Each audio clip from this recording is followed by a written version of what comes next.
இதை பாருங்க, இதை பார்த்தோன்னே எனக்கு என்ன ஞாபகம் வந்து தெரியுமா? பறவைகள் பலவிதம், ஒவ்வொன்றும் ஒரு விதம். பாடல்கள் பலவிதம், ஒவ்வொன்றும் ஒரு விதம். அதே மாதிரி தான் இங்கே வருங்க. இது எல்லாம் ஒவ்வொரு வடிவத்தில் இருக்குது. ஆனால் எனக்கு இதை பார்த்தோன்னே இப்படி என்ன தெரியுது பாருங்கள். உங்களுக்கு என்ன மாதிரி தோன்றுது? இப்படி பார்க்கல கஜு கஜு மாதிரி இல்லை? இதை பார்க்க எப்படி இருக்குது? இது கஜு மாதிரி இருக்குது. இப்படி பார்க்க எனக்கு குருவி மாரி தெரிஞ்சு. இதை பார்க்க குருவி மாதிரி தெரிஞ்சு. இதுகள் எல்லாத்தையும் பார்க்க இதை பாருங்கள்.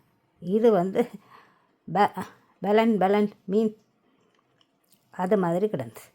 இது அநேகமாக எல்லாமே கிட்டத்தட்ட மீனும் பறவைகளும் போல் கிடக்கு. எனக்கு என்ன வச்சு விட்டீங்கண்டா.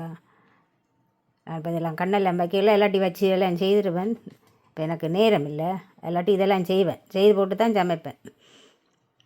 இங்கே வந்து நாங்கள் சும்மாவும் சாப்பிடலாம். இந்த நான் இப்போ காட்டினதையும் மிக்கில் போட்டு பிரட்டி போட்டு நீங்கள் சாப்பிட்டீங்கன்னா நல்லா இருக்கும். நான் அப்படி தான் சாப்பிட்டேன் நான்.